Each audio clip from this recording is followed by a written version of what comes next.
আজকে হুট করে আমি বের হয়েছি, তো আমি জানি না আসলে আজকে আমরা কোথায় যাচ্ছি। বিকালে একটু টাইম পেলেই মনটা চায় একটু বের হতে। কোথায় গেলাম, কি করলাম সেটা নিয়ে থাকছে আজকের ভিডিওটি ভালো লাগলে অবশ্যই লাইক কমেন্ট করে যাবেন। তো চলুন শুরু করা যাক। হ্যালো গাইজ, আসসালামু আলাইকুম, welcome to my new video. এত সুন্দর ওয়েদার দেখতে দেখতে চলে আসলাম আমরা গুড ডেতে।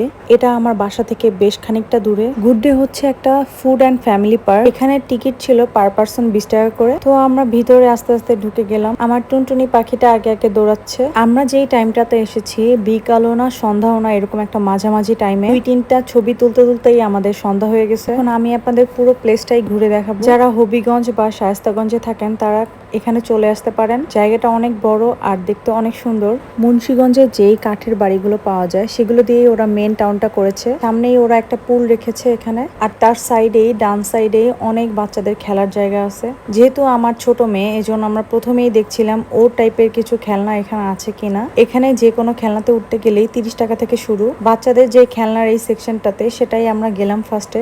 এটাতে ঢুকতেও আমাদের টিকিট ফি 30 টাকা দিতে হয়েছে। তার ঠিক সামনেই একটা পুকুরের মতো দেওয়া আছে, এখানে ইচ্ছা করলে আপনারা নৌকা চালাতে পারবেন। এটার ফি আবার পার পার্সন 50 টাকা করে। বাচ্চা যেখানে খেলছিল সেখানে ঢুকতে ঢুকতে আমাদের প্রায় সন্ধ্যা হয়ে আসছিল। আর এটার ভিউ মারাত্মক রকমের সুন্দর ছিল। ওর এখানে কিছুক্ষণ খেলে আমরা সবাই মিলে চলে গেলাম নৌকাতে চড়তে। এখানে গান বাজছিল দেখে ও অনেক এক্সাইটেড হয়ে গেছিল, এই জন্য এটাতেই চড়বে। তো আমরা সবাই মিলে এখানে উঠলাম। আমার বেবি যেহেতু ফর দ্য ফার্স্ট টাইম ছিল, এই জন্য ও একটু ভয় পাচ্ছিল।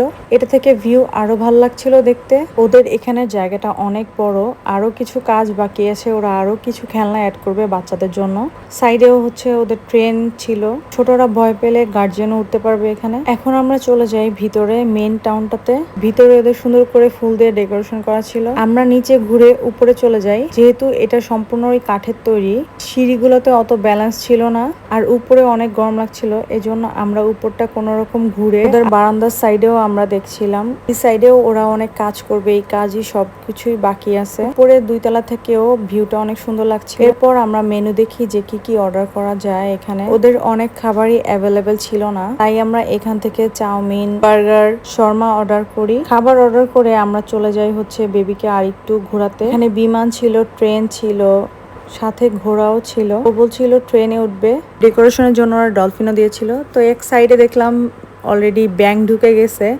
তো আমার বেবি দৌড়াচ্ছিল, তো আমি আবার এটা ভিডিও করে নিয়েছি। ব্যাঙ দেখেও খুব মজা পাচ্ছিল। তো এদিকে করতে করতে আমাদের অলমোস্ট সন্ধ্যা হয়ে গেছে। তো আমরা ভিতরে গিয়ে বসলাম। এক সাইডে ওদের কিচেন রুম ছিল, ওখান থেকে আমরা তাড়া দিচ্ছিলাম খাবার দেওয়ার জন্য। এখানে শর্মা ছিল, মিক্স চাউমিন ছিল, সাথে করে আমরা বার্গারও নিয়েছিলাম। খাওয়া দাওয়া শেষ করে আমরা আজকের মতো এখানেই বিদায় নিচ্ছি। ভিডিওটি কেমন লাগলো অবশ্যই কমেন্ট করে জানাবেন। দেখা হবে নেক্সট কোনো ব্লগে। ততক্ষণ পর্যন্ত সবাই ভালো থাকবেন, সুস্থ থাকবেন। আল্লাহ হাফেজ।